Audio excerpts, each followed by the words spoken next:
build this world from love. So please sing with us.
Wow, I'm really happy that we're all here, and really happy that we have a chance to meet someone that I really think is a hero, one of the biggest heroes that I know in my world. In fact, I'll even share that when I was in first year of rabbinical school, and we needed to do a little project at the end of the first semester, we did like an exhibit, and each of us was requested to choose somebody who we think of as a hero or a role model. And a lot of people chose rabbis, and I also had a long list of rabbis that I could have choose from, but I actually chose this person in front of you, Advocate Orly Erez-Likhovski, who is the Executive Director of Israel Religious Action Center. But besides the title and the very important work that she and her team are doing on the ground, she truly is the number one, or one of the number one social justice and social rights fighters in this world, and definitely in the state of Israel. So it's a big privilege to call her a friend. We're members of the same congregation just outside of Jerusalem. She has been there longer than me, but I had the privilege to sit in the rows with her, even to sit in the board rows with her for several years. And she's just an amazing human being that really, day and night, fighting for better Israel, for democracy, for human rights, particularly in Israel, but truly models it for the rest of the world. And she is at the end of a very long 3-week journey in North America. And we're just so happy that she found time to also come and teach us and inspire us. And I'll just say that one of the most important commandments in the Torah, tzedek tzedek tirdof, למען ירשת את הארץ אשר אדוני אלוהיך נתן לך. Justice you shall pursue, so you will inherit the land that God have given you. And there's no better person that pursues justice on an everyday basis than Orly. So,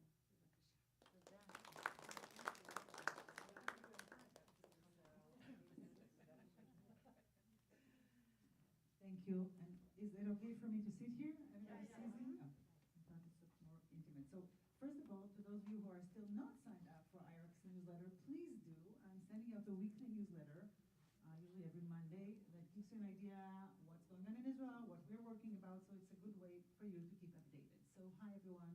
Good evening. Hi. It's good to be back. I was here a year and a half ago. How many of you have heard me speak before? Ooh, Oh, thank you. Great. Okay. um, as Lana said, I have been working with the Israel Religious Action Center for quite a while, for 20 years actually. And I live in Mevaseret Zion, next to Jerusalem. I was not a Reform Jew growing up. I didn't know the Reform movement at all. I grew up in a secular family. And when I moved to Mevaseret Zion, a suburb of Jerusalem, 24 years ago, I sent my kid to, my oldest kid, to a preschool, and that's how, to the preschool of the congregation. That's how I got to know the congregation. And a few years later, I got to work at IRAC through my congregation. So I want to start by giving you sort of an overview of some of the things we've been working on. Those of you who've heard me probably know some of the things. Then I want to talk about the pro-democracy protest of last year, and then October 7th and beyond, and then of course opening up for any questions that you have really about anything connected to Israel. I would be happy to answer anything that's on your mind. So we are the legal and public advocacy arm of the Reform movement in Israel, and we have been working since 1987 to promote a more just, democratic and pluralistic Israeli society. And boy, do we have some work. The first thing that we have worked on for many, many years is breaking the Orthodox monopoly, you know, that there is no separation between religion and state in Israel. Thank God, still the state is required to act equally toward all streams of Judaism, but we usually have to drag the state to court in order for us to really be given an equal treatment. And that's what we've done in many, many cases. And after long legal struggles, now the state does fund some of our rabbis, some of our congregations, not at the same level as Orthodox and ultra-Orthodox Judaism, but we did start to break the Orthodox monopoly. We had our conversions recognized, so Reform and conservative conversions are recognized for the purpose of the law of return. That took only 30 years to actually accomplish. We have an ongoing struggle around the issue of the Western Wall. Unfortunately, since I was here, not a lot has happened, and me and Lana spent many, many times at the Rosh Chodesh prayer of Women of the Wall, and where they're still subject to a lot of harassment, and unfortunately not a lot has been done in this regard. We have a petition pending before the Supreme Court demanding a real egalitarian alternative for a prayer at the Western Wall, but this has not happened yet, and of course we're continuing the fight. The other big issue that is on our agenda is our fight for women's rights, and specifically challenging the dangerous phenomenon of gender segregation in the public sphere and exclusion of women. So the whole phenomena started around 25 years ago when leaders of the ultra-Orthodox sector demanded segregated buses where men board the bus from the front door and women from the back door and sit at the back of the bus, and I know it rings a bell here. I have to tell you that at the beginning, Israelis didn't really care, were indifferent, and kept saying, why does Iraq deal with that? Let the ultra-Orthodox live the way they want to.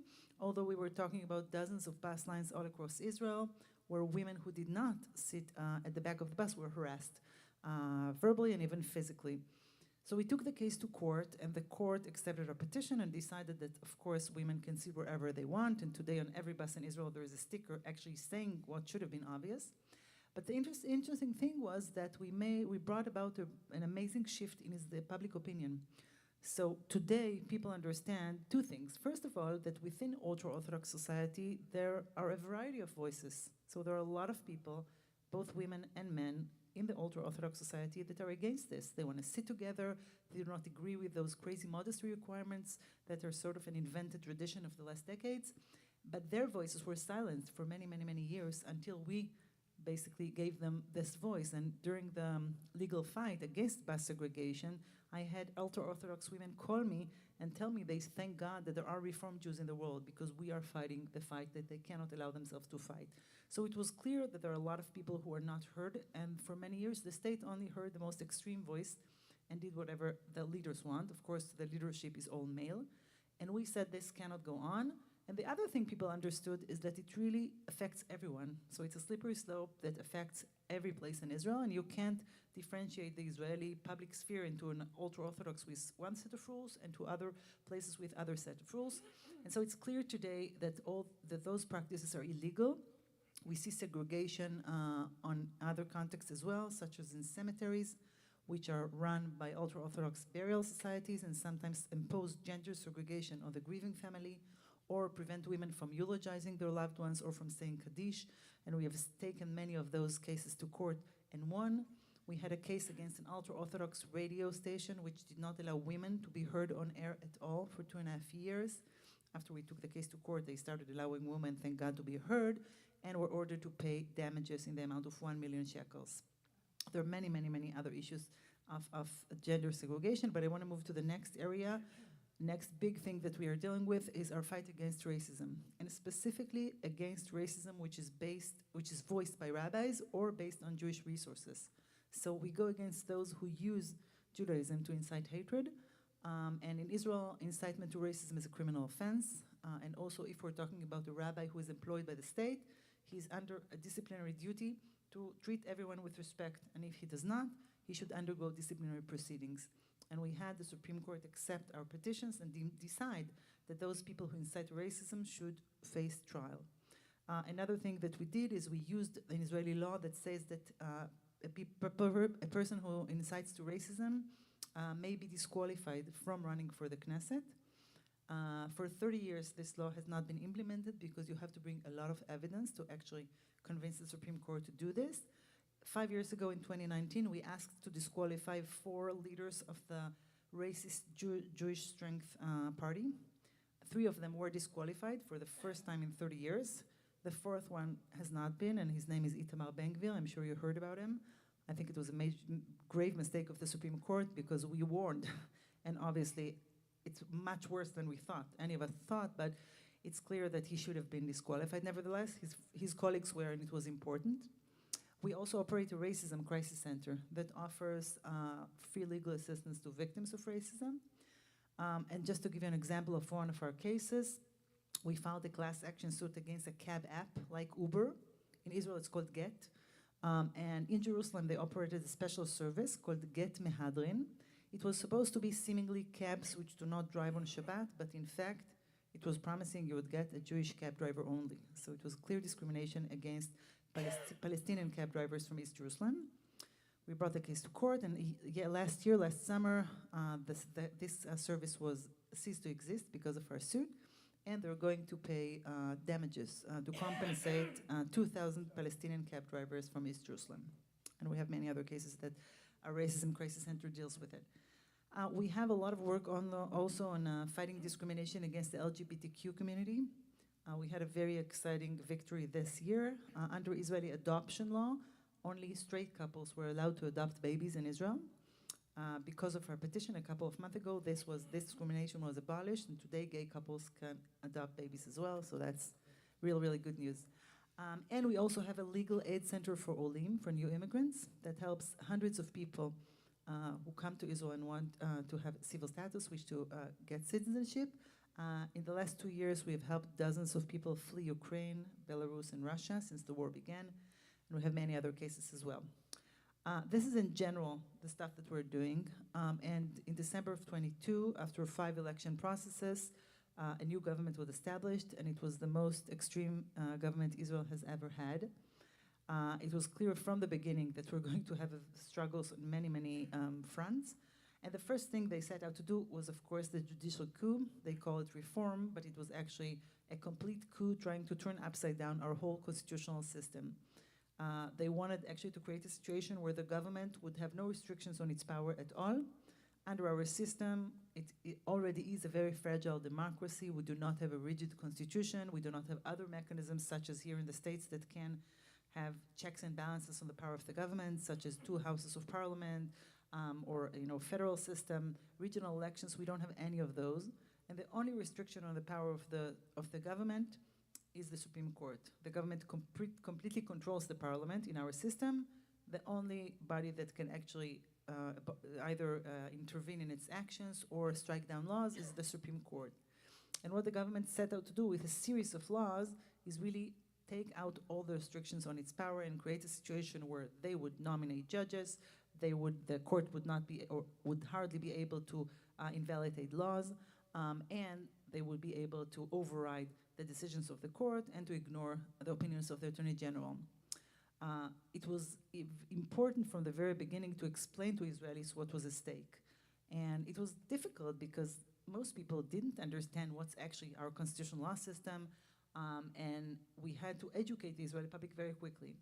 And we did it. And you know, year and a half ago, nobody knew anything about that. Today, if you go into a cab in Israel, the cab driver will start to explain to you, yes, this basic law and the Constitution and the Supreme Court, because now people understand. And it was important because the government tried to spread a lot of fake news and to say, oh, we're doing this like the States, this is like Canada. And you know, from each legal system, they took one component without actually seeing the whole picture, which would have created a system like no other Western democracy.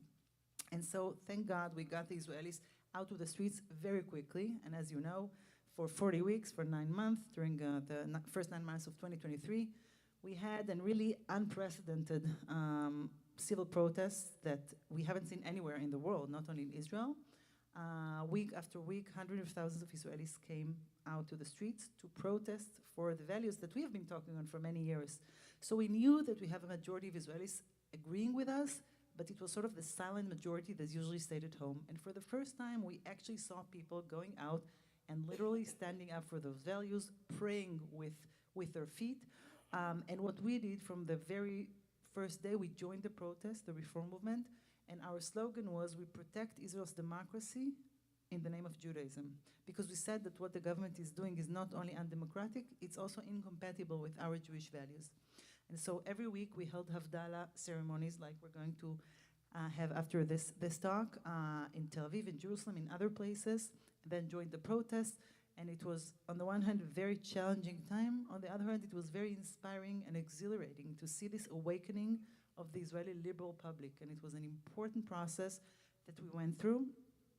And then came October 7th, which of course caught us, like all the rest of us, by shock and horror and surprise. I was, like many Israelis, on vacation because it was Sukkot. I was with my family in vacation, and actually I was in one of the few places in Israel that the sirens didn't blare at 6:30 in the morning. So 8:30, someone knocked on my door, and I'm like, I'm on vacation, just leave me alone. And that's how we got to understand that there is war, and my nephews were called to reserve duty.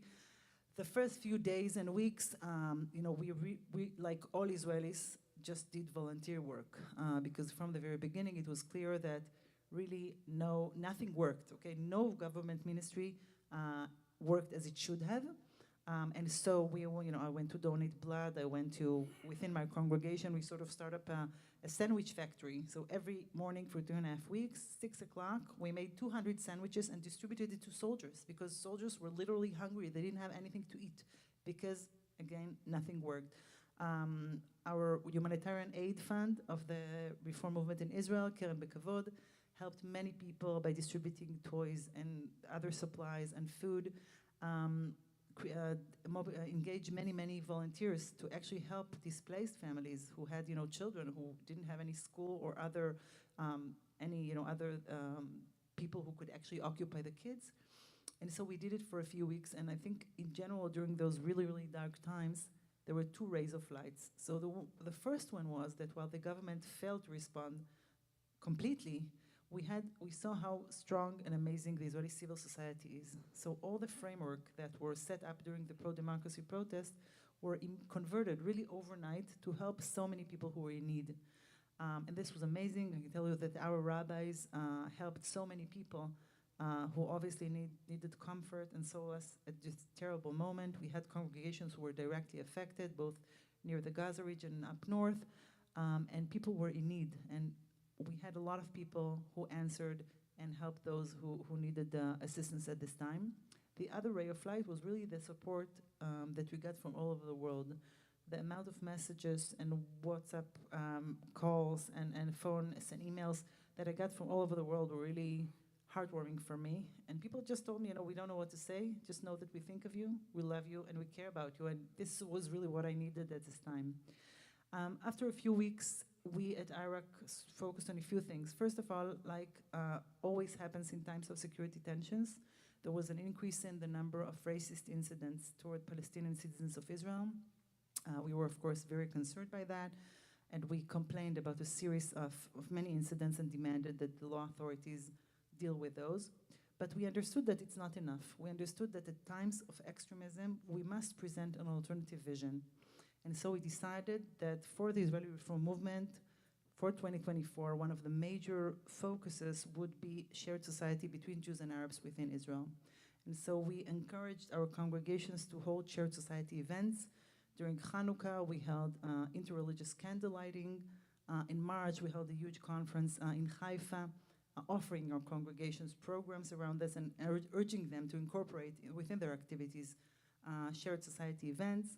And in June, when usually during Jerusalem Day, there is a racist march that goes through the old city, through the Muslim Quarter, we organized, or were part of an alternative march with many other organizations calling for tolerance and human rights and peace. So really offering Israelis an alternative vision. So not to give into extremism, but to say we're not willing to treat everyone as our enemies. We know that we are here together and we are going to promote tolerance and coexistence. Another thing that we were very concerned about was what the government is going to do now, how it's going to allocate the budgets, because it's clear many, many people were in need. And we thought maybe now, after the war began, the government would have its priorities right. Well, it didn't, and it continued to transfer a lot of funds to sectorial needs, mostly to the ultra-Orthodox sector. And one thing that we tried to stop was to transfer funds to ultra-Orthodox schools that did not teach the core curriculum subjects. And this is a major problem for Israeli society that we've been monitoring for many years, but especially now it was just seemed so unreasonable. Instead of helping people, just adding funds to schools which violates the law. And so we demanded this stop, and actually, because of the cut of the funding that was the result of our petition, we saw more and more ultra-Orthodox parents that decided to send their kids to public ultra-Orthodox schools that do teach the core curriculum, and that's a really important and positive result. Another thing that was on our mind was the fact that there is in the south of Israel, in the Negev, 35 unrecognized Bedouin villages. So a lot of Bedouins, around 80,000 people live there, but the villages are not recognized by the state. And so they lack basic infrastructure, and what they also lacked was shelters. So they didn't have bomb shelters, and obviously in this situation it's really life-threatening, so we demanded that the state actually install bomb shelters. We had many, many other issues that we dealt with, and of course, from the very beginning, we stood in support and solidarity with the hostage families. So I told you about the Havdalot that we had during the pro-democracy protest. After October 7th, we continued with the Havdalot, but those were Havdalot calling for the release of the hostages. So since the end of October, we've been holding every week in Tel Aviv at Hostage Square and in Jerusalem Havdalah ceremonies. Our slogan is there is no greater commandment than the redemption of captives. This is Maimonides. We've been saying this for many, many weeks. I can tell you that in recent weeks we have a new slogan because we felt it's not strong enough. After the 6 hostages were murdered a few weeks ago, the feeling of the Israeli public is that the government completely abandoned the hostages, and so our new slogan is from the Shulchan Aruch, and it says, every moment that one delays the redemption of captives, it is as if they shed their blood. And this is the feeling, the fact that those 6 hostages were murdered, and we all of us feel that they could have been saved, was a really sort of a breaking or a turning point for many, many Israelis who only after this happened went out to the streets to protest against the government. Now we have a situation where the government does not enjoy public support for many months, since October 7th, so poll after poll after poll, we see that a large majority of Israelis are against this government, and if we would have elections, they would not have been re-elected. And a large majority of Israelis, certainly today, support a ceasefire and a hostage deal as the first priority of the government. And it's clear that the government is not doing whatever it could or it can to release the hostages. Obviously, we have Hamas, which who knows, when they're going to agree for a hostage deal, but it's clear that Netanyahu is doing whatever it can to prevent a deal because of his own political interest. It's clear that the government has on their mind as the first priority their own political survival rather than the good of the country. And this is something that more and more people understand, and therefore so many people go out to the streets, and in recent weeks we've seen numbers like we've seen last year. So we were talking about 750,000 Israelis every Shabbat. It's an equivalent of 30 million Americans, so just understand the numbers. It's huge and it's important. Nevertheless, we are not facing new elections yet. The government still has 2 more years until the scheduled elections. And for us to have new elections, we need some members of the government to vote against it because now they enjoy majority in the Knesset. So we need 5 members from the government.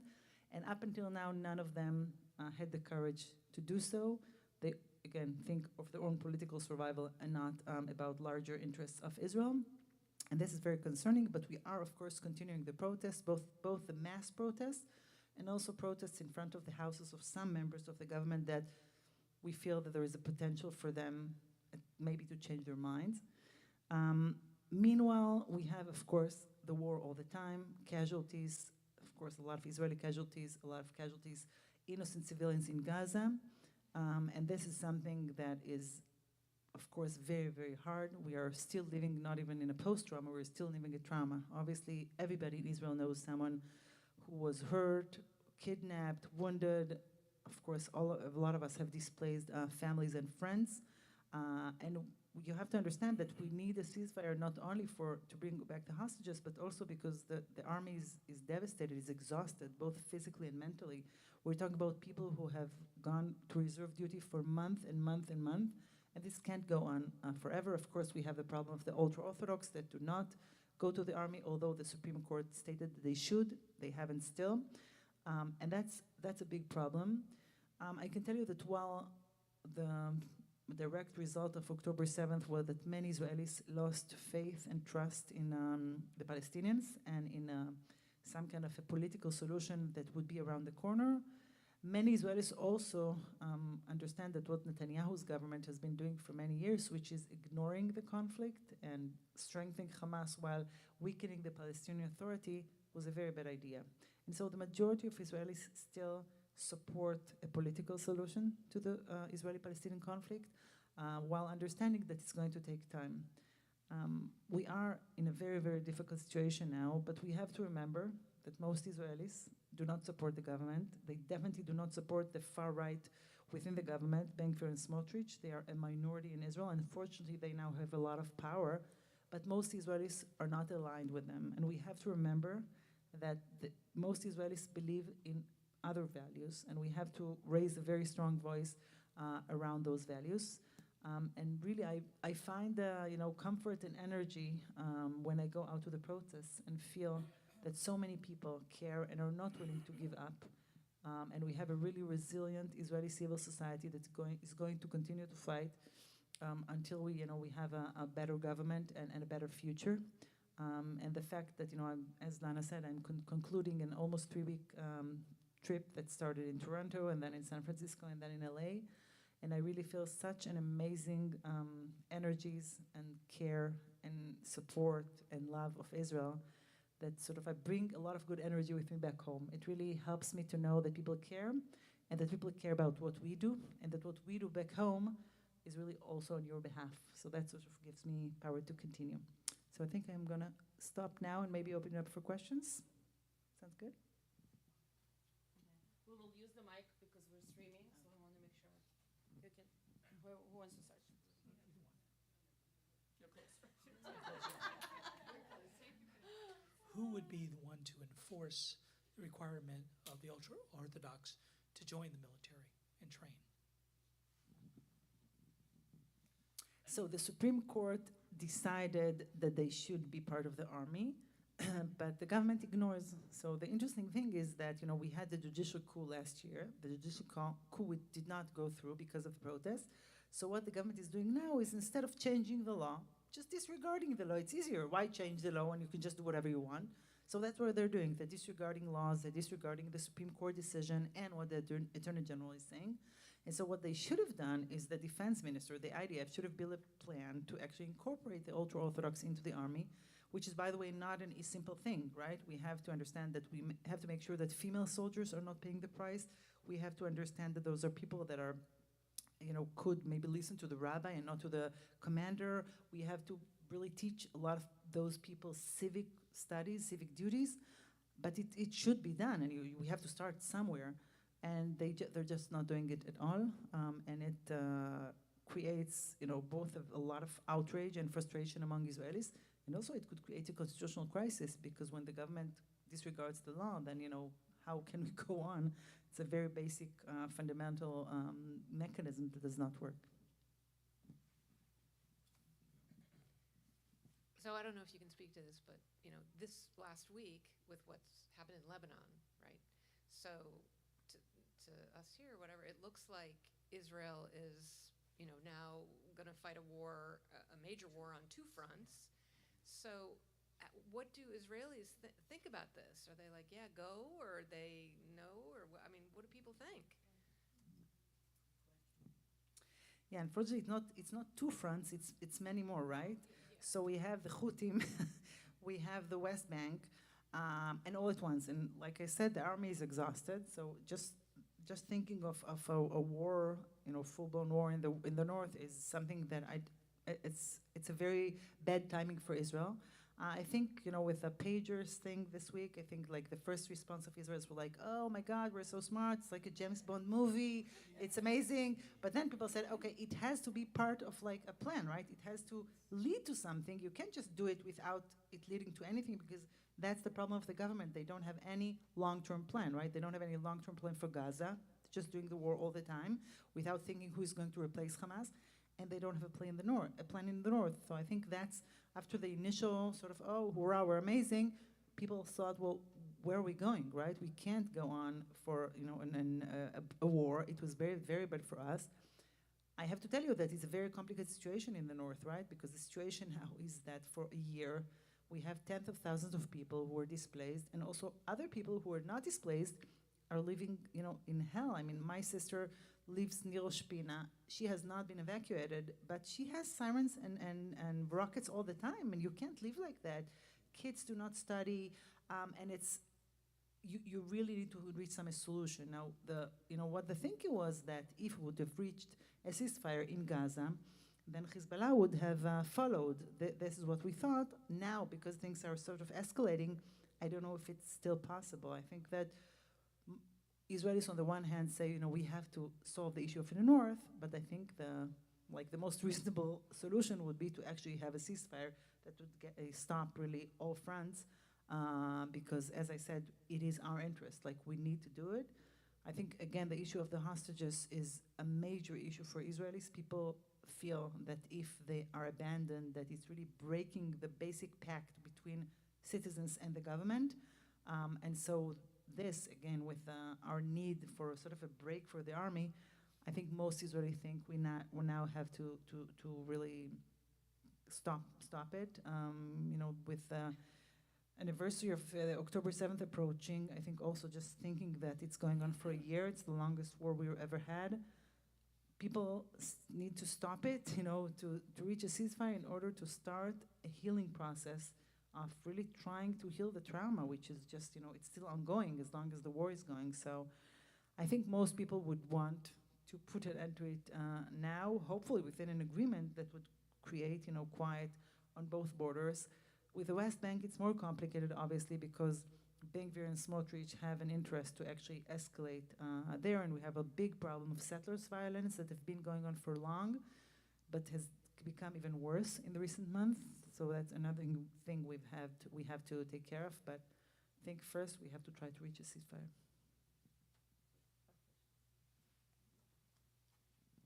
Thank you for sharing all this, Orly. It's amazing. Are there specific organizations that you partner with to support and provide comfort within the war setting and also just in general with everything you do? So specifically like spiritual care, this is done through our rabbis. We have a lot of programs of actually helping rabbis because, you really need to help the helpers. Obviously, it's been really, really, really hard on all of us, and especially for those who are taking care of others.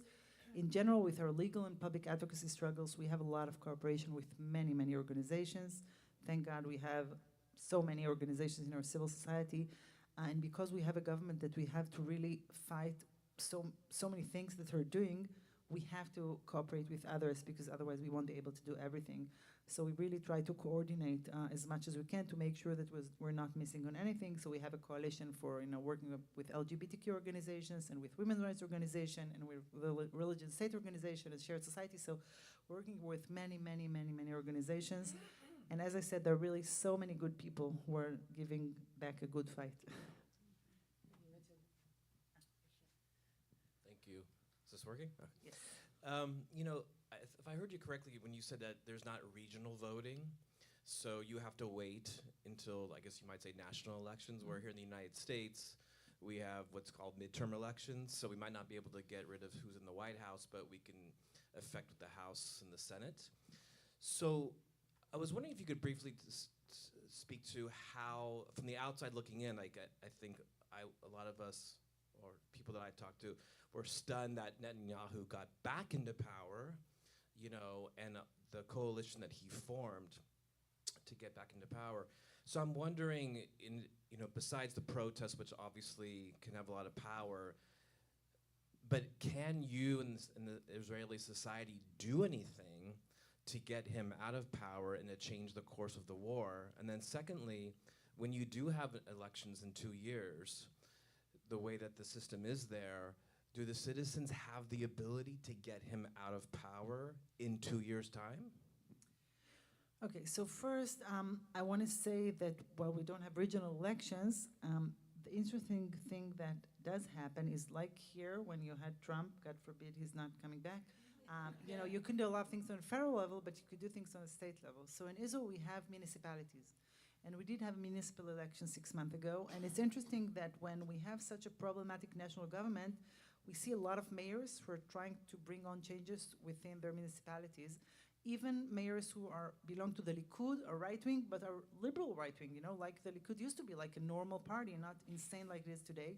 And so we see, for instance, on issues of religion and state, we don't have public transport on Shabbat. So we see mayors deciding to operate free shuttles on Shabbat for the residents in order to, go around what the government is doing. And we are seeing it in other areas, like making sure that education in schools is liberal. The government is trying to push for, racist and homophobic programs, and the mayors are saying, no, not in our schools. So it's really interesting, so that it really gets people from, this level to bring about change, and that's important. Obviously, it's not relevant for all areas, but it is relevant to many things that affect people's lives. We may be able, I hope that we will be able to have earliest elections that in 2 years' time, okay? 2 years is a long time, and they have not been in power for 2 years up until now, and look what they have done. So we have, some obstacles that could cause the government to fall. First of all, Netanyahu is waiting to see what's going on here in November, okay? He is building on Trump being elected, and he thinks that then he will be able to do what he wants. I don't know how can anyone trust Trump for anything, really. But of course, if Kamala Harris is elected, then it's going to be different, and this could create a change. Netanyahu is going to testify in his trial, in his corruption trial at the beginning of December. He really wants to prevent that. So this may cause some kind of a plea bargain with maybe something of him, resigning. So there are a lot of other spots in time that may cause a difference. Now, for the next elections, it really depends whether he'd be able to form another coalition. So we don't have, we don't vote for a specific candidate to be prime minister, just parties. The advantage of having a lot of parties, like in Israel, is that you can really vote for parties that you're aligned with, right? Here we just have 2 parties, take it or leave it. The problem, of course, is that then you have a lot of parties and it's hard to form a coalition. You remember in the former government, we had 8 parties in the coalition, and it was so, not unanimous that it fell very quickly. We'll have to see. Obviously, in the last elections, the liberal left was very badly disorganized. This is what actually brought this government into power. Usually the different forces are more equal than they were. As I said, according to all polls, this coalition enjoys, to date, they have 64 mandates out of 120 in the Knesset. According to polls, they are getting around 50. So it's clear that they won't be able to form a coalition. We have a new leader for the Labor Party. His name is Yair Golan, and he's a retired general who on October 7th went and saved, literally, under fire, dozens of young people, and so he's considered a war hero, and that's good because in Israel you have to be a war general in order for people to vote for you for some reason. And so he's getting more mandates according to the polls than what we have today. So this may change a little bit. It's not, it's always going to be very, even if we have another government without Netanyahu, it would be with many, many, many parties, and it would have to be really smart in preventing the dispersion of the government like it was, almost 2 years ago. So we do have hope for a different government, but again, I don't think we have the luxury of waiting for 2 years. It's way too far. I hope that with the protest and with pressure from the states and other factors, we will be able to get to elections sooner. Thank you. As a huge supporter of Israel and have worked for Israel for my entire life, basically, what can we do? I mean, there's so much unrest in this country, and Israel is at the core of many of the protests and the college campuses and anti-Semitism. What can we do? We support Israel, of course, but what can we do to help? Great question. First of all, I think it's important to get the information right. Okay, there is a lot of misinformation going around. I think it's important to be updated and to tell other people what's actually going on. I think it's important to tell people there are a lot of good people in Israel and that we're not our government. A few weeks ago, I was in a protest in Jerusalem, and someone had a sign, "We are not our government." So really differentiating between the Israeli government and the Israeli people, and trying to explain, especially with what you said, about such a sort of a one-sided approach that's going on in the campuses and the anti-Israeli sentiments, to try to convey a more nuanced and complex, picture, because the situation is very complex. To try to tell people what's actually going on, and to tell people there are a lot of good people trying to, fight the problems, and we should help them. Because I think, we really need as much help as we can. You have also a very direct thing that you can do, and thank you for reminding me. In next year, in March of 2025, there is going to be elections to the World Zionist Organization, World Zionist Congress. Now, if you've heard, if you've spoken about that, we have this every 5 years, and that's actually an opportunity for you to make sure that liberal Judaism is staying strong and important in Israel. The World Zionist Organization is sort of the parliament of the Jewish people, and that's really your chance of raising your voice for liberal Israel. The World Zionist Organization funds liberal Judaism in Israel, and there is an attempt of an ultra-Orthodox faction to gain hold of those institutions. They ran for the first time last year. They got, I think, around 20,000 votes in the US. They aim now to get 100,000 votes. And as you know, when they're talking about ultra-Orthodox, whatever they say, they have 100% of people actually voting. So if they do take hold of those institutions, and the whole propaganda is anti-reform, anti-pluralism, they use a lot of our cases to say, oh, God forbid, look what they're doing. It's really dangerous, because it's going to affect dramatically the funding of the reform movement and our ability to continue to do what we're doing. Plus, I think it's really important that those institutions that really represent the whole of the Jewish people raise a voice that is aligned with our values. And I can give you an example that last year, during the pro-democracy protests, there was an extraordinary Congress, Zionist Congress in Jerusalem, and during our protest, we had many, many people, our representatives in the Congress, come and say, we are with you, Israelis who are fighting the government and fighting to protect Israel's democracy. And it was super important for us to hear that people from all over the world support us and back us. So it has also a really important declaratory meaning. So I urge you, I'm sure you'll hear more about this, between March and May of 2025. It's your opportunity. You'll have to register and then pay like $5, but please do that, because that's a really important opportunity for you to make a difference. Oh, just real quick. Okay, can you hear me? I don't need this. Oh, okay. Okay, got it.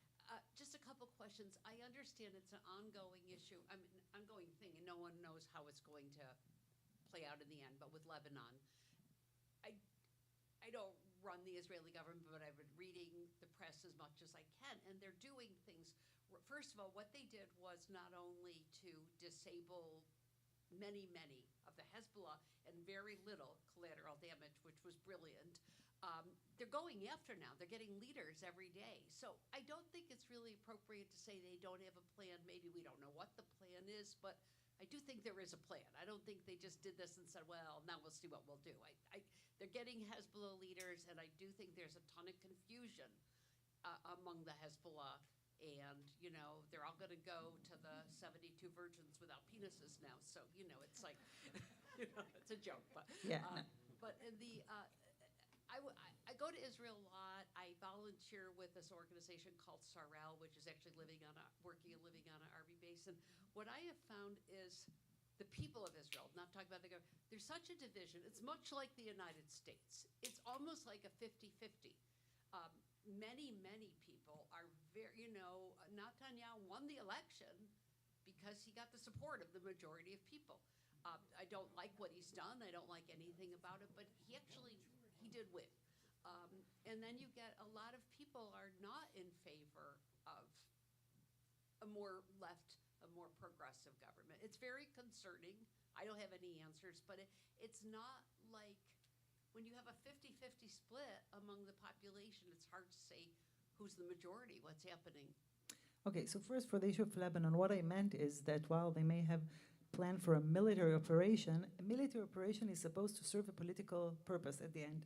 You don't do a war just because you want to have a war. You have to you have a purpose that you want to reach.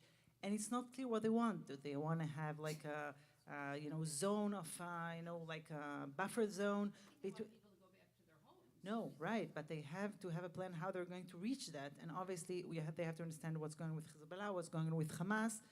We don't know if they want, who is going to replace Hamas, right? I mean, somebody has to rule it, right? They maybe want to have an, occupation there and reset, have Jewish settlements in Gaza, but it doesn't make any sense, right? So if you would have a plan, you would think of actually having a Palestinian Authority, go back to Gaza, we have involvement of moderate Arab countries.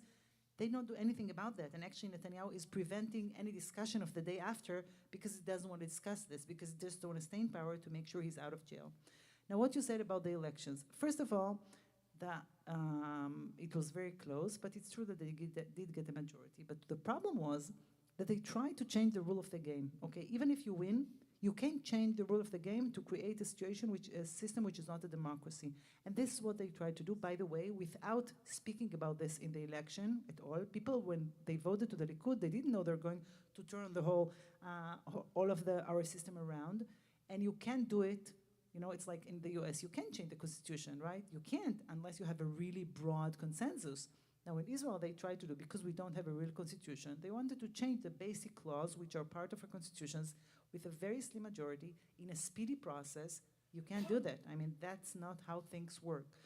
Plus, a democracy is not only a majority rule. Democracy is separation of powers and minority rights. So even if we have 119 members of Knesset, they cannot take the rights of Arabs to vote, or they cannot decide that Reform Judaism is illegal. They can't. I mean, it's just a major part of democracy that they did not understand, and fortunately, Israelis did understand. So this is what I said. Now, I think things have changed. Today, they definitely not have 50% of the people supporting them after October 7th and their unbelievable failure. Most Israelis think they should go because they have failed. Obviously, the army has failed too, but the government has failed.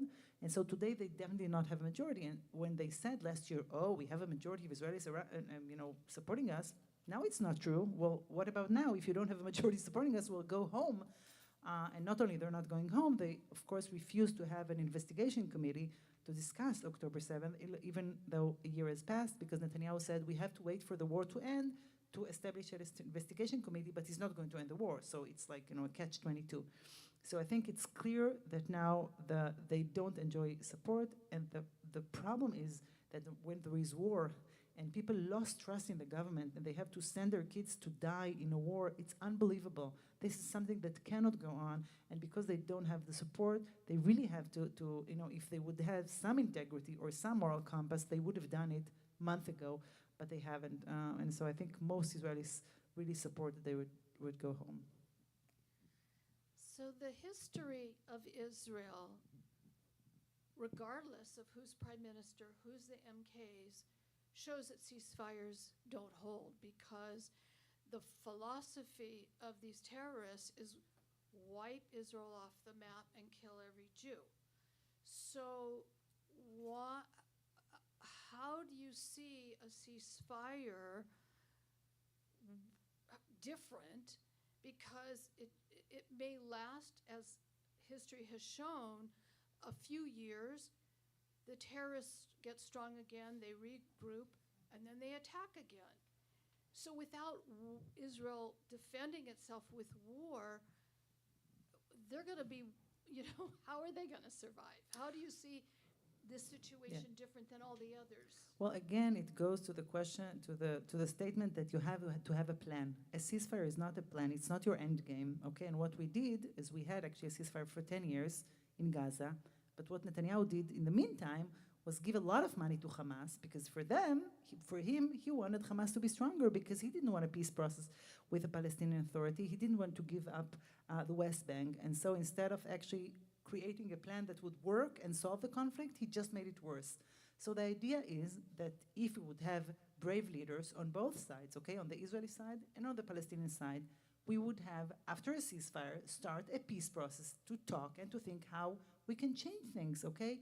The fact that we have here a war is not a given. We have to take our future in our hands and to change it. And we have many people who want to do it. Now, we have the extremes on both sides who don't want it because it's not in their interest. So they're trying to blow any chance for peace, right? There was the Saudi initiative that was supposed to, right, to happen before October 7th. They tried to stop it because they don't want it. We need to have this coordination with moderate Arab countries and to start talks with our neighbors. We have 2 people in Israel. Nobody's going anywhere, and we have to learn to be together. So obviously this government can't do it. I'm a little skeptic about having even a new government, Israeli government, that will be able to do it, because the best scenario would be to have a government like we used to, the former one, which was sort of center-right. I don't see Bennett or Lieberman or Gideon Saar starting a peace process.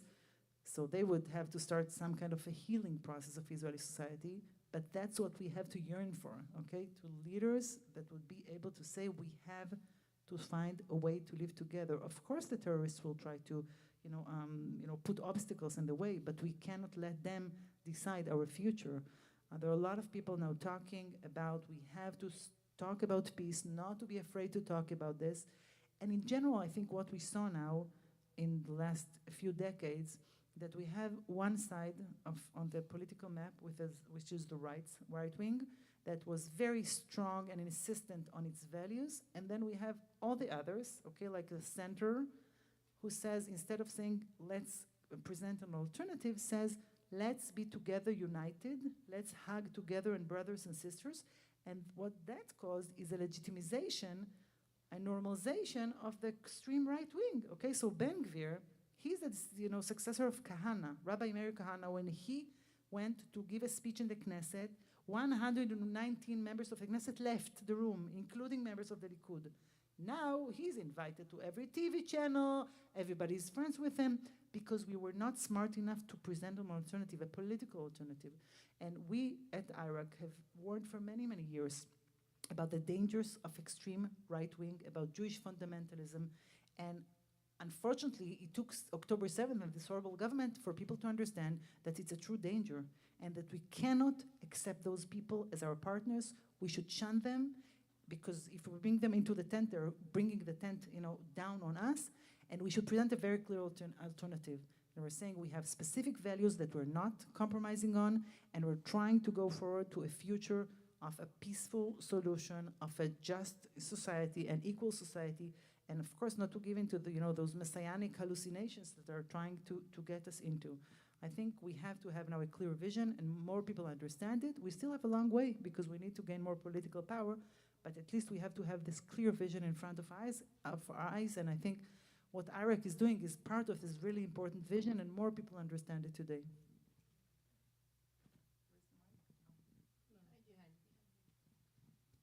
Thank you.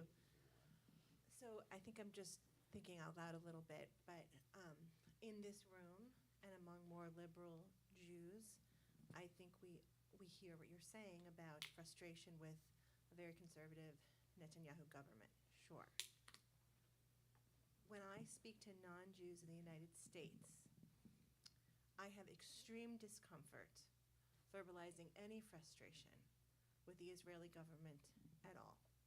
And I don't think non-Jews have as nuanced an appreciation for what you're talking about.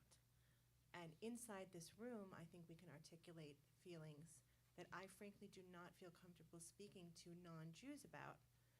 My question is, do you have advice or guidance when in the United States, non-Jews just see all of us as sometimes the enemy? There's so much anti-Semitism.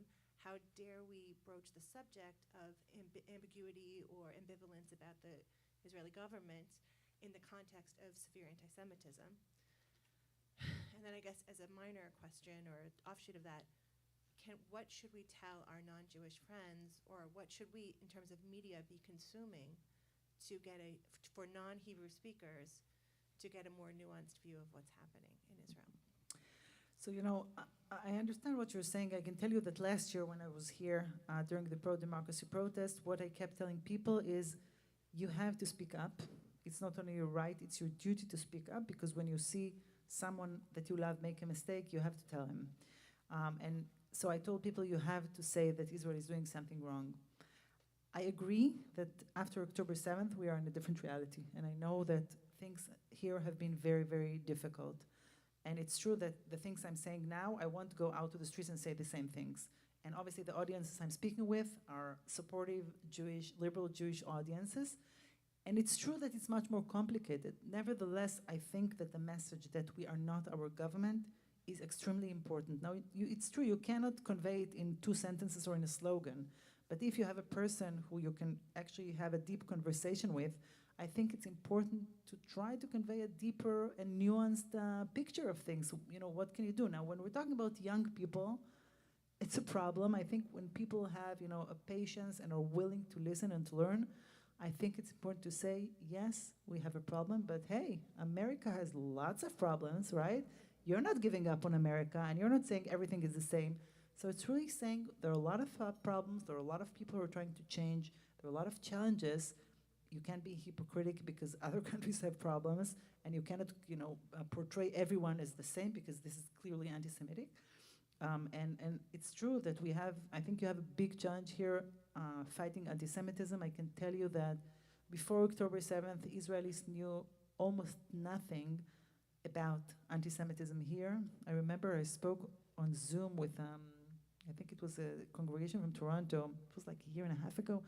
It was when Kanye West made these anti-Semitic remarks, and they told me about anti-Semitism. I'm like, what are you talking about? Like, I really had no idea.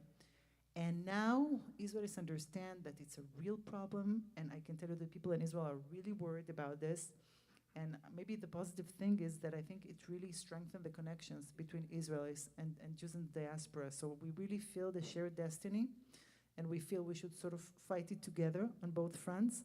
And it's a problem. I think, I studied at Columbia many years ago.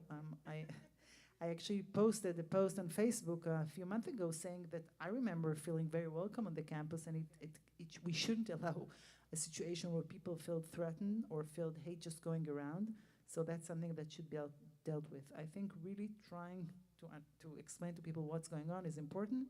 As for media sources, I think Haaretz in English, Times of Israel, there are dozens of podcasts, you can listen to that if people want, they can find the right places.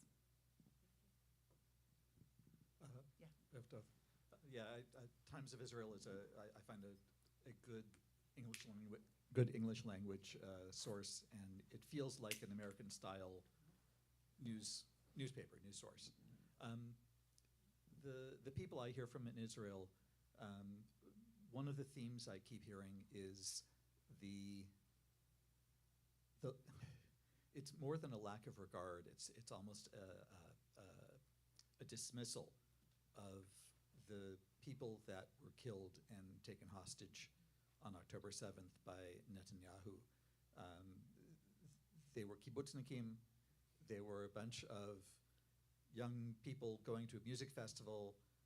there were soldiers also, but it seems like they got all lumped into this, the people who don't support Netanyahu, and therefore were not important to Netanyahu. I heard recently he made a visit up north finally and visited Kibbutz Sasa. And he went to the kibbutz and he had a press conference and he met with some generals and he even ate in the Chadar Ochel, in the dining hall, and he met with none of the kibbutzniks that were there. And they were shocked. They were, not terribly shocked, but certainly very disappointed. Yeah. And there's this sense that he just doesn't care about this portion of Israeli society or these portions of Israeli society. I wanted to ask, I guess, A, if you feel like that's an accurate description of what his attitude is, and to follow on that are there leaders specifically within the Likud? I mean, Ben-Gvir and Smotrich, I know they don't care about them, but if there's going to be something happening in the future with the Likud, are there people in the Likud who do regard all Israelis as members of the community that need to be valued? Yeah, so I think your description is very accurate. Just remember that Biden actually met with the hostage families after October 7th before Netanyahu. I mean, it's just inconceivable. I think still the hostage families are getting a brief from a White House senior officials every week, and the government hardly speaks with them. It's literally mind-blowing, and people are just, I think you're right. At the beginning we were shocked. Now nobody has any expectations, and it's really like the most basic thing that you should expect from a leader. When Biden actually came to Israel a few weeks after October 7th and gave this amazing speech, we felt, oh my God, we suddenly have a Zionist leader, because Netanyahu is like, hasn't spoken to the people after the most horrible catastrophe since the state was established. So it's clear that, I saw also another sign in one of the protests about a quote from Ezekiel about having a heart of stone. I will give you a heart. And that's a feeling that he has. It's like inhumane, right? Not even feeling compassion toward people who suffer so much.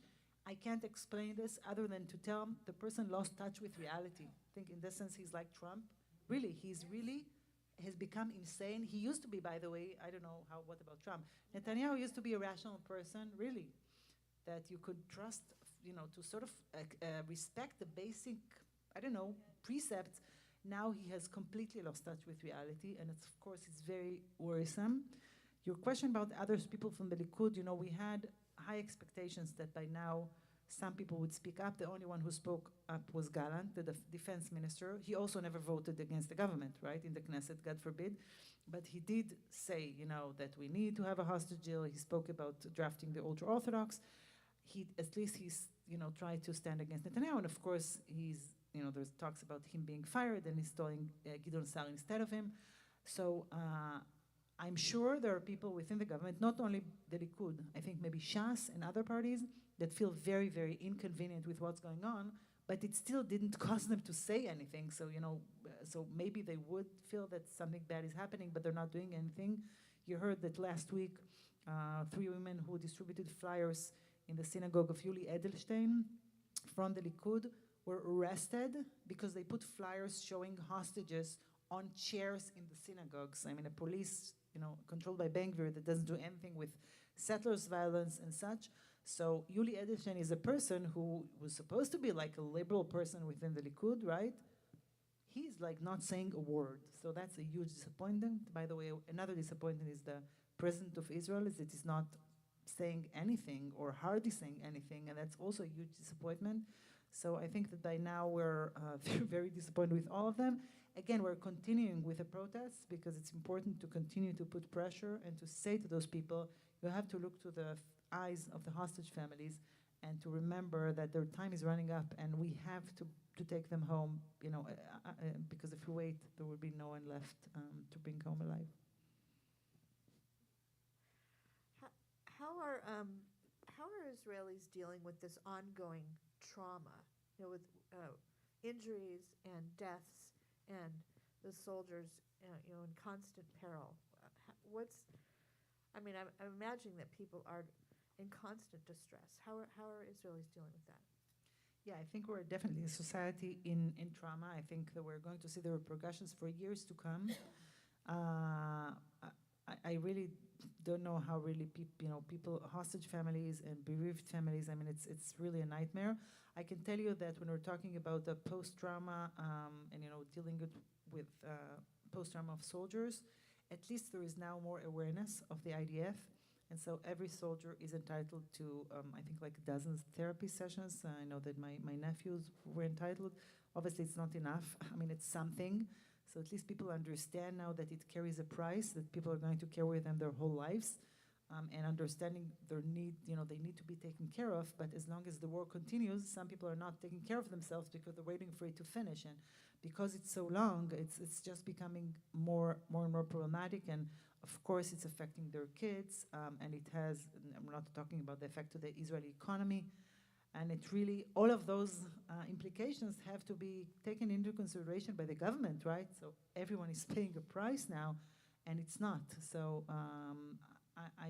I don't know exactly how people are coping. I think it's a really, really, really unprecedented situation and very disturbing. I hope that we'll see some change soon, because I think it's getting really, really hard on many, many people. Oh my God, we need some hope. We're very, very depressed now. Okay, guys, come on. Who's asking me a hopeful question? Well, I was going to ask a different question, but Go ahead. I can answer any question that you but have. I think It's there's good. hope in it. As someone who was born in South Africa that lived through apartheid, there is an argument in South Africa that Israel has the looks of an apartheid state. It's something I struggle with, and I don't know how to articulate a comeback to these friends and family that say this. The hope that I think one can take away from it is this is a long fight. It's not just going to be a fight for today. But I do believe that if we can get the positive stories told from Israel more consistently and readily available, hope comes from that, and it becomes contagious because we're just so consumed with all the bad. I'd like to hear some of those hopeful stories, and maybe you could share them too, but maybe if you could respond to the apartheid question. Yeah, so I think the answer to the apartheid question is that you have to differentiate between Israel within the Green Line and the West Bank. Okay, within the Green Line, there's no doubt that there's no apartheid. Everybody is supposed to be equal before the law. Obviously, we have a lot of problems, right? We have a lot of racism toward Palestinian citizens of Israel. We have a lot of discrimination against Reform Jews and many, many others. But we have the same set of rules that apply to all citizens of Israel. With the West Bank, it's a different story. We have two sets of rules, and therefore it's very much like apartheid. It's true, it's an occupation. We have people that lack basic human rights, and so I think this differentiation is important. It's not the same. So people cannot say all of Israel is an apartheid state. It's not true. We have a big, big problem with the West Bank that we need to try to solve. As for positive stories, well, first of all, let me say again something about hope. There is a really amazing peace activist called Maoz Yinon who lost both of his parents on October 7th. And since October 7th, he's giving a lot of talks with a Palestinian colleague called Aziz Abu Salam. And what he's saying, we're not going to search for hope, we're going to create hope. Okay, like I said before, we're going to take our destiny in our hands and to change things. And he initiated a huge conference calling for peace on July 1st in Tel Aviv, attended by thousands of people. I was there too. You were there too, Nachon? And it was really, really amazing and inspiring. And we have to continue to talk about this because, right, if we don't talk about it, if we just give up hope, nothing would happen. And we have to do whatever we can to change the course of events. Now, looking for positive stories, I'll give you one positive story. A couple of weeks ago, I attended a wedding. It was held at the Hartman Institute in Jerusalem, which is an Orthodox organization, liberal Orthodox, but still. And it was a wedding of two gay men. And one of them, so that's in itself, okay, a wedding of two gay men performed by a female conservative rabbi at the Hartman Institute. That in itself was amazing. an amazing rabbi. But one of the grooms was actually a great-grandson of the brother of a major ultra-Orthodox Sephardic rabbi. Okay, so a major pillar of the Shas party. He's marrying a groom, his partner, and in the audience there were many, many people, including Orthodox people, very religious people. All of us sat together. All of us sat and heard a female conservative rabbi conducting the ceremony, and it was so beautiful. And when you look back, you say, oh my God, this could not have happened 5 years ago or 10 years ago. So you have these deep changes that are happening in Israeli society, and suddenly those things are natural as they should have, right? But we weren't be able to see it a decade ago. So there are a lot of things happen that we're not seeing when we're just looking, a day at a time. And we have a lot of positive things that are happening. Israeli society, in many respects, has become more liberal, definitely on the issues of gay rights and women's rights. And on the issue of religious pluralism, we have more and more Israelis supporting our slogan that there is more than one way to be Jewish, that decide to go, for high holidays, for, to sit together as a family, or to have a wedding, which is an egalitarian wedding. We have a lot of those things. And as I said, when we saw last year the awakening of the Israeli liberal public, people started also to talk more about the occupation. Not enough, but to connect the dots and to understand that what's happening in the West Bank is penetrating Israel. So it's a process, and we have, as you say, to see it in the long term, and see it years ahead. And again, to not to say, okay, we'll sit and see what's happening, but really to take an active role. And we see that more and more Israelis are taking an active role, are not willing to give up, and are really giving a fight to make sure Israel remains a democracy and a Jewish state for all Jews. We still have a lot of work to do, but we really have so many good people who are doing this work, so we must remain hopeful that we could change. I have a story of hope that I will share. I work for an amazing organization based in Holon, Save a Child's Heart, and we work with the Wolfson Medical Center, which is in a community that's very much a community hospital. And head of our trauma unit is Dr. Adam Goldstein. And Adam started a program 5 years ago, 6 years ago, Doctors to Doctors, with Palestinian doctors who treat trauma patients. And he was very concerned after October 7th.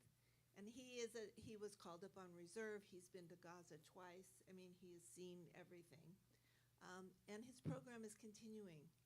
Palestinian doctors are continuing to work with him to learn more about trauma and to share trauma, how to treat patients of trauma. So there's hope there. It's people to people. And I think that that's a really important aspect of the Israeli society that we don't hear enough about. And that's why I'm blessed to work with this organization, because prior to October 7th, half of our children were from Gaza and the West Bank. So unfortunately, that has not happened now, as well as doctors that we were training. So we have to continue to keep those people-to-people moments for those messages of hope. Thank you for that. To back what Marla just said, there's an organization called Roots. I don't know if you're familiar about it, but unfortunately last year we haven't really been involved, but my wife Brooke and I were involved in it quite a bit. And they bring Palestinians and Orthodox rabbi from West Bank, and it's a very interesting group. And it's more, what Marla's addressing is much on a high professional level. These are basically normal, everyday Palestinians and Israelis. And unfortunately, because of October 7th, it has sort of gone down a little bit. But that is hope, that organization Roots. And can I go back for 1 second, what you were saying?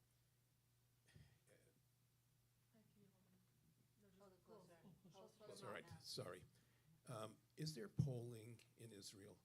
In other words, what I'm addressing is the polling here in the United States is very straightforward. Certain people vote for one type, certain people vote for another. Kamala Harris has a certain group, and the other guy has a certain group. He who cannot be named. Yes. the orange guy. But do you see polling the Orthodox Jews? Where do they stand? Has there been any polling? Do they support Netanyahu completely? So, the ultra-Orthodox parties used to go with whoever would promise them funding and exemption from the army. But in the recent decade, they have become very right-wing. So they have, they used to sit in Rabin's government. Now they have become aligned with Netanyahu for many, many years now. It's a good question asking about the people themselves. I don't recall like a latest poll. Obviously the polls now just ask which party you're going to vote for, and obviously they would vote, most of them, for ultra-Orthodox parties. So it's a good question. I don't know their specific, agreement with Netanyahu as for today. I can tell you that I had a really interesting experience when one of the only law really that passed after the judicial coup set of laws was a law abolishing the ability of the Supreme Court to intervene in unreasonable government decisions. Okay, this happened last summer. Then the court abolished the law itself, so that didn't pass as well. But when the law passed last July, a year ago, I was there protesting as usual, which is what I do like 3 times a week for the past 20 months. Insane. And at the end of the day, like I protested for hours, and then the law passed, and we were devastated. And I wanted to go home, and then I was standing with my husband, and 2 Haredi young men came and saw I had like a shirt on which it was written, "We protect democracy in the name of Judaism," and we had the logo of the Reform Movement. So they approached me and said, "Can we ask you something about the Reform Movement?" And we started speaking for like an hour. It was amazing, and they were really curious, and they were also very empathic. So it was really, really interesting. Obviously, we didn't agree about a lot of things, but at one point, a person rode on bike, like a Likud guy, and he saw that I was really upset with the law, and he sort of laughed at me, and he said, "Ha ha, you lost." And I burst into tears, and then those Haredi guys told me, "Orly, don't cry, everything is okay." And I'm like, "It's okay, it's not because of you." And they were really so empathic. It was like, oh my God, looking for hope. It's like, we can talk, like we could engage in a meaningful conversation. We don't agree, but we respect each other. They understood what I was going through. And it was really such an amazing end to this horrible, horrible day that I felt, there is hope. Like we can talk, maybe we can convince each other on some points. So it's interesting. I think there are a variety of opinions that you don't hear enough of the ultra-Orthodox society, and I think you have to be like an expert poll to actually, create polls in the society. So it's interesting. I think probably most of them do support Netanyahu still, but maybe that could change.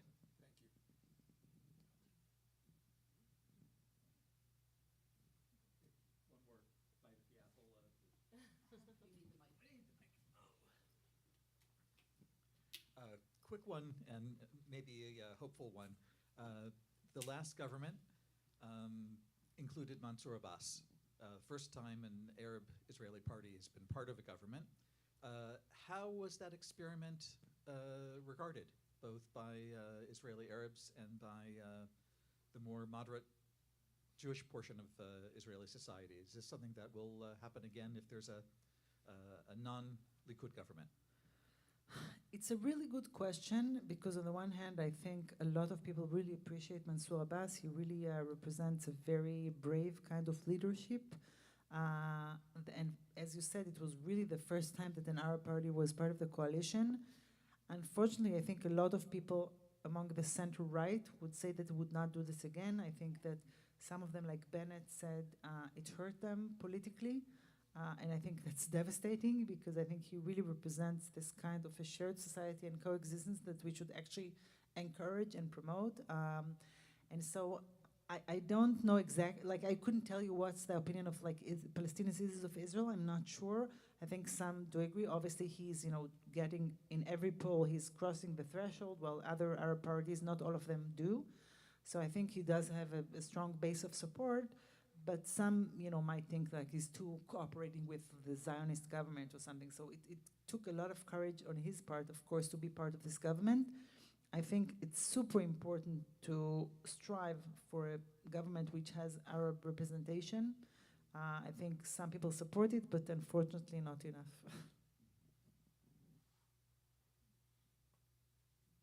Robin, you have the mic.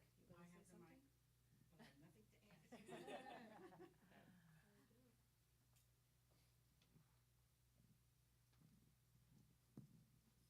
So I will add a few stories. I'm indebted to Orly, and I'll tell you why. Well, for many reasons, but one particular. About 2 years ago, in a little bit, we were having dinner in Jerusalem, and it was not a private dinner of the two of us. We were having dinner with the head of the Reform Movement North America, Rabbi Rick Jacobs, and the executive director of RAC America, Rabbi Jonah Pesner, and a group of about 16 African American social justice and civil rights leaders in this country. Non-Jews. Non-Jews. That came to Israel because they were invited to come and to go kind of on a journey, on a deep dive, to learn about the Israeli-Palestinian conflict. It was a very, very, very intense week. And it was very, very difficult. They couldn't understand. And what I learned, many different things that I learned during that week, but in particular that here, that community and the Jewish community, both being a minority, related to one another in friendship and camaraderie. But then when they got to Israel and then saw, probably for the first time in their life, for most of them, that the Jews are no longer a small minority, but the power who basically gets all the shots, and they really saw the Palestinian people as the underdog, they could not reconcile this. And they really, really wanted to. And then amongst everything, on one day we went to Yad Vashem and we really had this very, very heartfelt walk to learn and sort of pay our hearts in tribute to the Holocaust and everything that happened there. And they were crying and praying with us. And then the following morning, we went to meet the president of Israel, who gave them this propaganda speech about everything we hear in the news, which is really not the right thing. So we maneuvered going through every single encounter. They second-guessed every single Jewish person that they've met, and they embraced every single Palestinian person that they've met, and it was really, really, really hard. And then we got to Friday, and all of us wanted just to have a nice, quiet Shabbat dinner and just to put everything aside. And we checked into a hotel, in a beautiful hotel in Jerusalem, and we got some free time to take a breath and really to just cool off and prepare for Shabbat. And 2 hours before we were supposed to meet to go to Shabbat dinner, the news all over the world started showing that Israeli Air Force is bombarding Gaza because of intelligence of all kind of different things that were happening. And there were 5 Palestinians that were killed, including children. And I opened the news also, although I usually don't. I don't have a television, so when I'm in a hotel, I saw a television, I put it on, and I knew that all of them are doing the same. And I'm already anxious and sitting with that and thinking, how are we gonna do Shabbat with all of this, and what we're not gonna talk about it, that we're here, how all of it is gonna go down. And as we're all coming down to meet each other in the lobby, 2 of the women in this group approach our leaders and say, can you explain to me why Israel just killed 5 children in Gaza? And with that, we walked to Shabbat, and we lit the candles, and we sang, Olam Chesed Yibaneh. And in the middle of that meal, I decided that we have to talk about it because we cannot not talk about it. We're here, right? And it went downhill from there. It was a terrible, terrible night that lasted for hours and hours. We cried for like 4 hours, all of Yes. us, all the time. It was And the pool owners of the venue, they didn't go home until 2 o'clock at night. It really was a terrible, terrible night. So I feel like I'm indebted to Orly, who was there for dinner. Some hopeful messages. One of the things that I thought in my mind, kind of trying to convey, whatever I was trying to convey that evening, is that people really need to go under the headline in the news. You cannot just read the headline because you're not going to understand anything.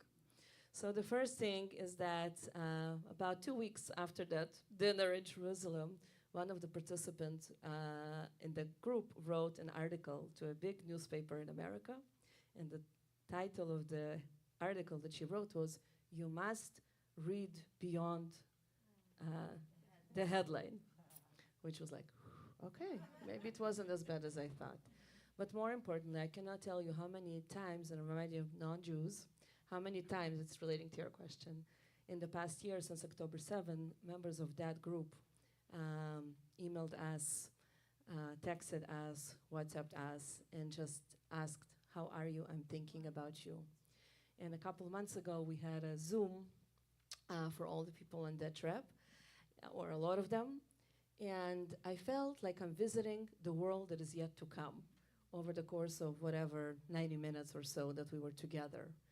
And there were many directions that that conversation could go to. There really were many different possibilities.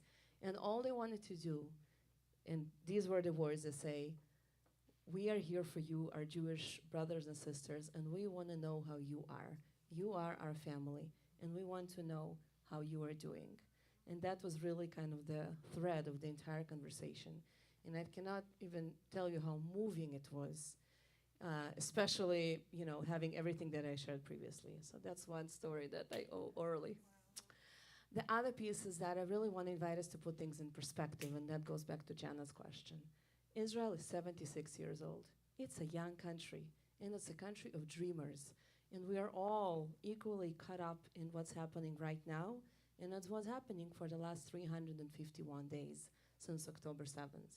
But if for a moment we will expand our horizons and remember that in 1973, during the Yom Kippur War, when the Egyptian soldiers were massacring the Israeli soldiers in the Suez Canal, nobody could think at that moment that these two powers or these two countries will find a way to one another to sign a peace treaty. If you would come to any one of those parties at that time, or even 2 years after, and you will tell them that they will sign a peace treaty, they will laugh at one another. They would never would have believed that that will be the case. But it happened. It happened, and not very, very long afterwards. And it took a lot of courage and a lot of courageous leadership for somebody like Sadat to come and have a speech in the Israeli Knesset, or for somebody like Begin, who was, by the way, a Likud party leader, to really think that this is more important. To achieve peace is more important than an ongoing war. And we have a true partner in Egypt for already many, many, many, many decades that 76 years ago, nobody believed in. Another good example is Syria. By the way, ceasefires. We don't have a peace treaty with Syria. And for almost all the years, this has been one of the most quietest borders that Israel shares, having only a ceasefire that is being renovated every 6 months when the Syrian ambassador to the United Nations and the Israeli ambassador to the United Nations meet in the United Nations and re-sign the ceasefire agreement from 1973. Without a peace treaty, there were all kinds of different attempts to negotiations over the years. Yes, the Golan Heights, not the Golan Heights. But the fact is that it has been our most quiet border since 1973, including all the 13 recent years that there is a horrific civil war in Syria, but it doesn't really touch Israel without having a peace treaty. So it is possible. It needs courage. It needs courageous leadership. And before that, it needs all of us. It needs people. It needs imagination. It needs to have the ability to dream. And I want to share 2 more sentences about the peace rally that Orly mentioned. July 1st. It was absolutely incredible. Thousands of people of all walks of life, young and old and everything in the middle, bereaved families, families of the hostages, young students, poets, peace activists, politicians, you name it, Jews and Arabs and Palestinians, those that couldn't come from the West Bank and from Gaza, they taped themselves, and we saw their footage and their words on big screens. I mean, it was just absolutely incredible. And I got out of that building in Tel Aviv on July 1st, almost at midnight, and I thought to myself, there are 2 possibilities to go from here. One is to say, there are 5,000 people here. What is 5,000 people in a country of 10 million? What is it? It's like a drop in the ocean. And it's a valid choice to make. It's a valid thing to believe in. And a lot of people maybe believe in that. But I knew at that moment that there is another choice. And the other choice is to say, there were 5,000 people here. Wow, what a power. What an incredible crowd of dreamers, of people that have political imagination, that can hold hands and go together and imagine that it can and it should be better. And you know what? There's so many conflicts in this world. We are not unique. I mean, we are unique in many ways, but we're not unique in this way. There are conflicts in this world that people all over the world believe that they will never end. And they were. South Africa, Ireland, so many others. So what is it within this particular conflict that you really think that it's absolutely not possible to bridge? I am absolutely not willing to believe that. And I'm thinking that every single day in this world, 351 days after October 7, what we can do is to get up every single morning and to choose to be in the camp of the people that dream and that believe that it can, should, must, and will change. And we will all live to see a moment when the Palestinians and Israelis, from the river to the sea, will be all able to hold hands together and create a better future for all ends. And I did not plan this when we made the date for today. It really kind of was a schedule thing, whatever fit in the calendar. But today is September 21st. It's the it's that too. It's the Equality Day, right? But it's also the International Day of Peace. It's the International Day of Peace. And I invite you to go home and be more inspired and just see what kind of beautiful events were happening all over the world. I saw, for example, Radir Hani, who we had here speak a few months ago, posting an Israeli pianist and a Palestinian pianist play something together today in Geneva. And I'm sure there were many, many, many different things. So it's not a coincidence, because nothing is, that we are here today on the International Day of Peace to carry the hope together and to believe and to imagine that it's in a perspective, it's in the context of thousands of years of Jewish history. This too shall pass. And God willing, we will be able to see better days, more peaceful days. I'm giving the mic to the other Israeli in the room. So I want to address actually the lady there that mentioned about the organization of bringing Palestinian and Jewish doctor together. My sister was professor in Hebrew University, in medical school. She got very sick, and I spent 2 months in the ICU visiting her with her son. We spent 2 months. So one thing that I observed, the hospital in Jerusalem is a microcosm of Jerusalem, Mall, and Greater Israel.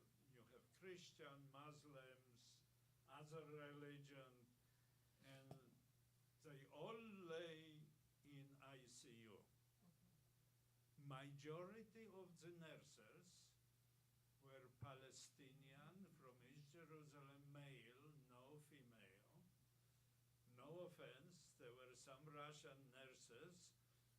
They were not as dedicated as the Palestinian.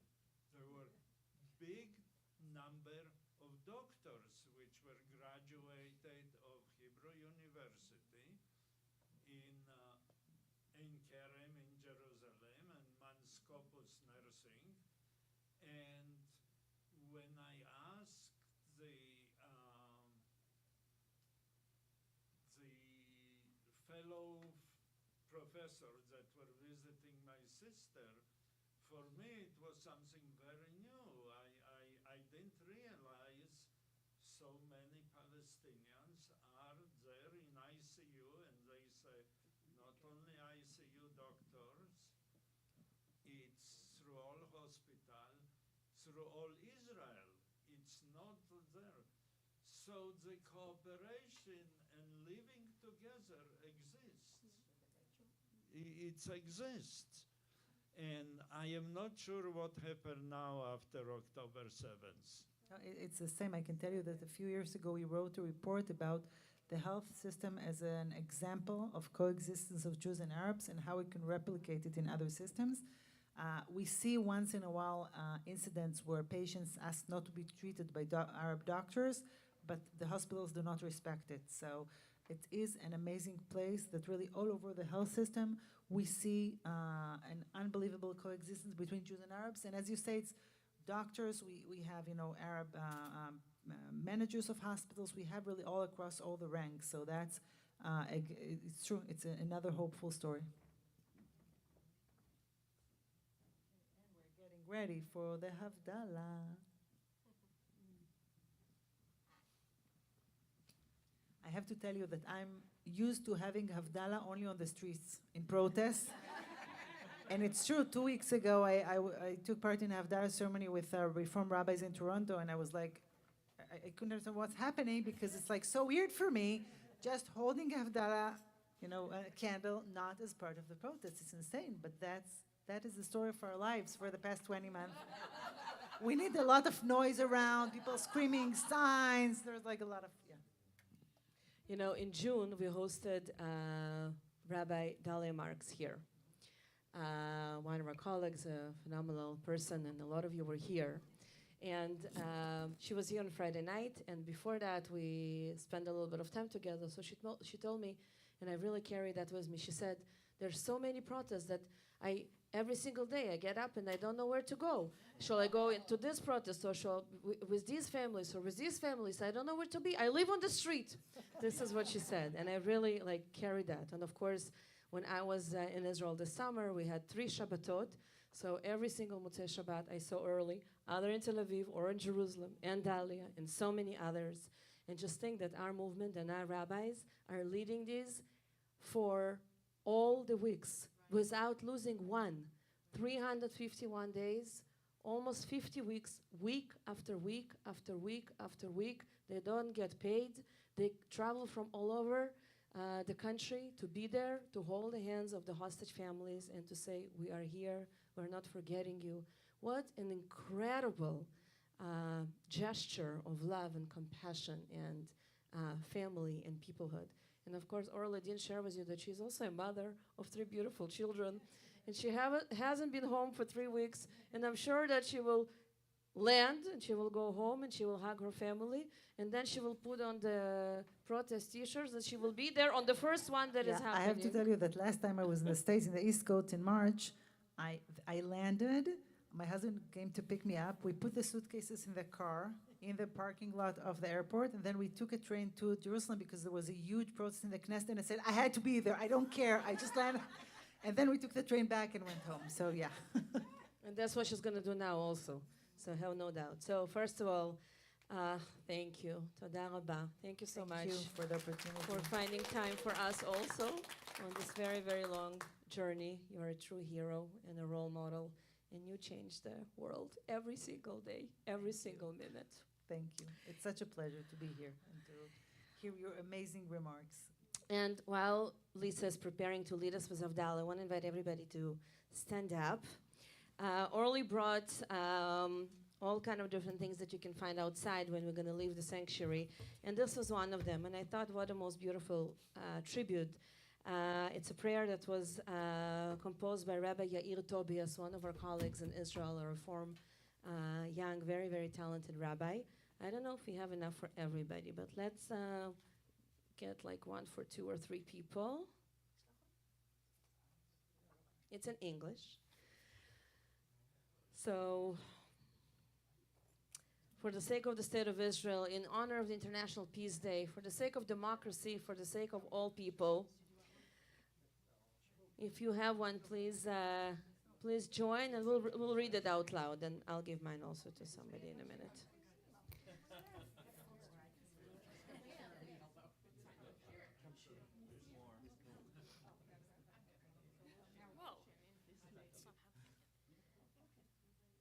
If you don't have it in front of you, then you can always say amen at the end. A prayer for the state of Israel, its security forces, and the hostages by Rabbi Yair Tobias. May it be together. May it be your will that the state of Israel be a home in which all its residents can live with love, solidarity, peace, and friendship.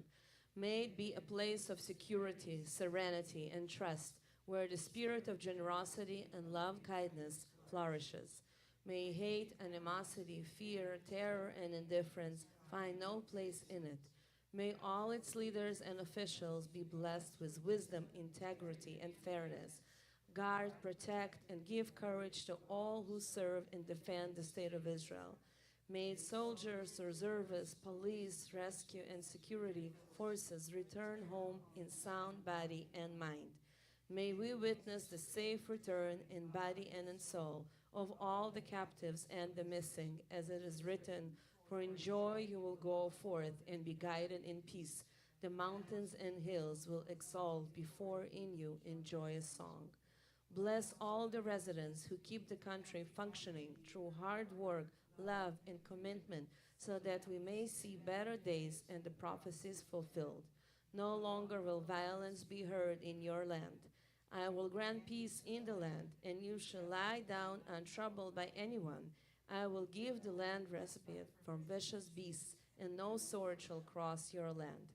And they shall beat their swords into plowshares, and their spears into pruning hooks. Nation shall not take up sword against nation. They shall never again know war. And let us say, Amen.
beside me and be my friend, and together we will walk in the path of Hashem.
H. Borei me'orei ha'esh.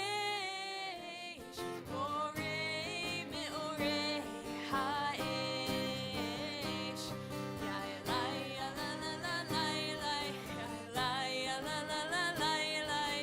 Ya la la, ya Elai, Elai. Ya Elai, Elai, ya la la. Ya Elai, ya la la la la Elai. Ya Elai, ya la la la la Elai. Ya la la, ya Elai, Elai. Ya la la, Elai, ya la la. Baruch atah Adonai Eloheinu melech haolam hamavdil ben kodesh l'chol hamavdil ben kodesh l'chol.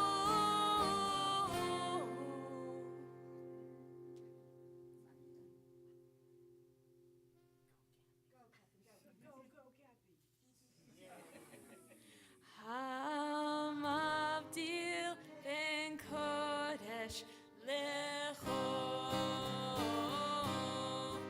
Ya Elai, ya la la la la Elai. Ya Elai, ya la la la la Elai. Ya la la, ya Elai, Elai. Ya la la, Elai, ya la la. Ya Elai, ya la la la la Elai. Ya Elai, ya la la la la Elai. Ya la la, ya Elai, Elai. Ya la la, ya la la. Eliyahu Hanavi. Eliyahu Hatishbi. Eliyahu, Eliyahu, Eliyahu Agiladi. Bimheira be'amenu yavo eleinu. Mashiach ben David. Mashiach ben David. Shavua tov, Shavua tov, Shavua tov, Shavua tov, Shavua tov, Shavua tov, Shavua tov, Shavua tov. A good week, a week of peace. May gladness reign and joy increase. A good week, a week of peace. May gladness reign and joy increase. Shavuot Tov.